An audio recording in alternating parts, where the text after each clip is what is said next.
Hello Commanders, and welcome to this video. In this video we're going to land a cutter on a 9.9G planet. I thought that this would be a pretty good challenge. This is the Mighty, and it's a huge planet with a huge gravitational pull to go with that. Decided to use the cutter mainly because I wanted a good challenge. Everybody says, oh man, that cutter is one of the heaviest ships. And I bet you couldn't land it on higher G planets, and I'm going to prove that wrong. So we can land a very big ship like the cutter on high G planets if you do it right. You can also use the same technique for your Anaconda. This should work for that as well. Smaller ships I don't think have nearly as much of an issue, but these bigger ones, because of how much they're going to weigh by the time they get down to the bottom. Not saying that a Vulture doesn't weigh a lot once it gets closer to the surface of this planet. But for those of you that have Anacondas, maybe you also use cutters for exploration. This is my exploration cutter, by the way. It has 7D thrusters, engineered for dirty drives. The rest of my ship is pretty much engineered. It's got weapons on it and all that, but I think the only real important thing here is the engineering on the engines more than anything, but or on the thrusters. But like I said, they're 7Ds, so that's barely enough to get the ship off the ground. Really, I can't get 6As. I can't put 6As. They just don't do the job. So even with that kind of thrusters, I can still put this ship down on the 9.9G planet. I did a couple of days when I filmed this, or I'm sorry, a couple of times when I filmed this. So this is like my third or fourth attempt that we're watching. Number of things we need to remember. First of all, always have a rebuy. These planets are extremely unforgiving, and some of the slightest mistakes could be the end of your landing and turn you into a big pile of junk on the surface. Next thing we want to remember is our vertical speed. Once you come out of your glide, your vertical speed is extremely important to keep an eye on. Always put 4 pips to engines. That's the other big thing you need to know. And see, right now I'm just trying to look for a good spot for landing. You want to make sure that you don't find a real rough area. Most importantly, absolutely most importantly, is do not use your down thrust until you are ready to land.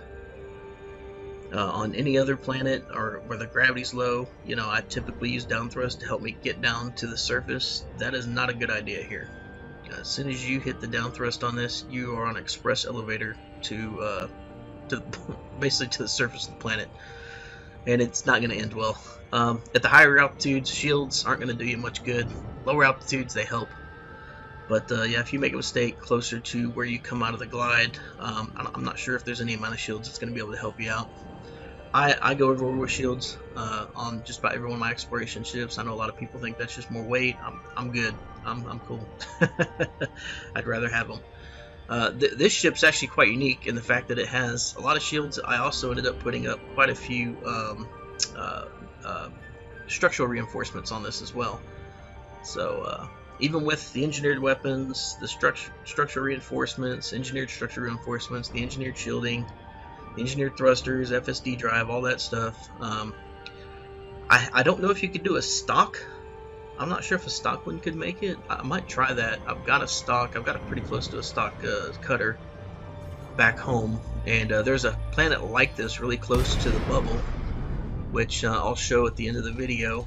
And I might take that one out there and see if I can do it without the dirty drives. I don't think it's gonna be a problem, but anyways, so what we're doing right now is we are in the orbital cruise, heading towards our glide. When you're in this mode, it doesn't really matter how steep you get. You can get pretty steep in both if you want to, if you really want to get down to the ground quick. The most important thing is where you're at when you end your glide, and you don't need to terminate your glide early to give yourself enough comfort or a cushion, between you and the planet in case you come out real hot. I don't think I do that. I think I come out of my glide about 7 kilometers, somewhere around there from the surface. And again, I was getting a little cocky with this because yeah, see, here we go. I'm lightening up a little bit. I'm not going quite as deep. Actually, when I come out of the glide here, I think I'm at like 20 degrees down, and that's where I thought I was going to buy the farm. I really thought I made a mistake here. Luckily, I was able to catch up on it and keep it from killing me out. It's about 20 degrees. So I'm coming out of the glide here. Now watch my vertical speed. Look how fast it's starting to go down. I am starting to come down pretty quick, and that is fairly scary on a big planet like this. I started realizing that, so I was like, oh, I need to pull up. Here it is right here. This one I realized my vertical speed was where it was, and at this point I am praying that I am not going to slam into the ground.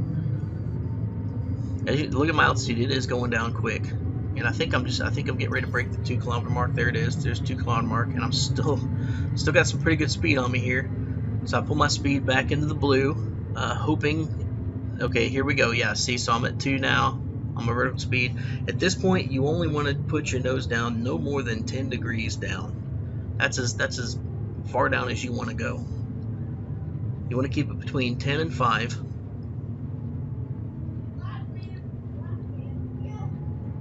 So here we are at 10, and you're going to start seeing it's going to tick down.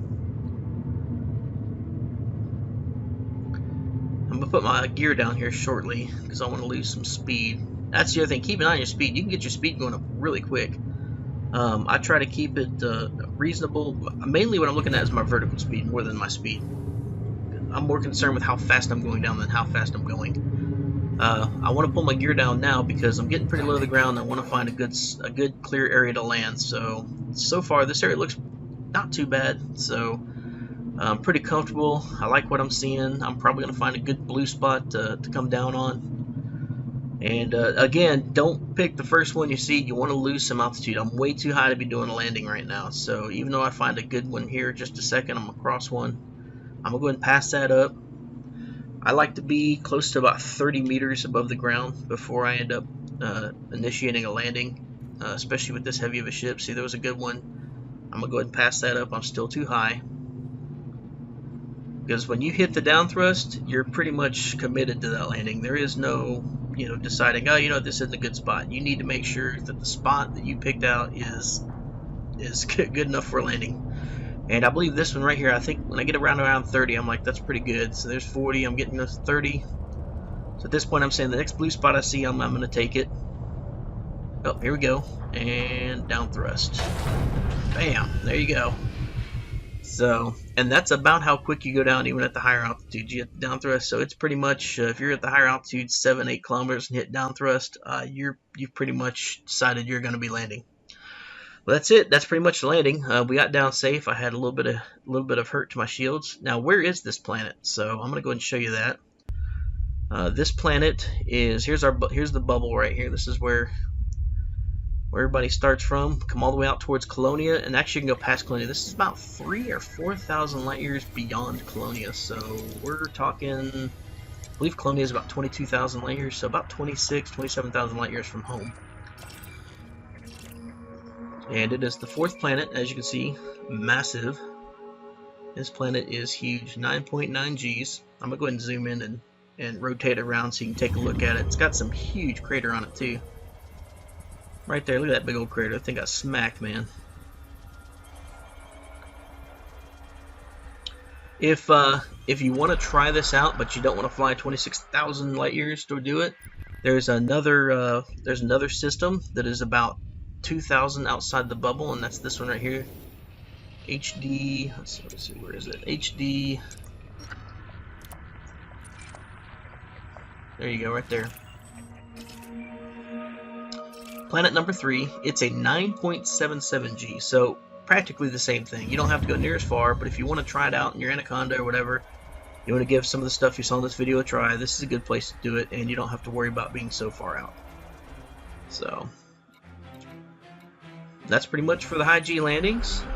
If you liked what you saw in the video, please click the like button, and if you want to see more, then be sure to hit the subscribe button. Thank you very much for watching, and happy landings, Commanders.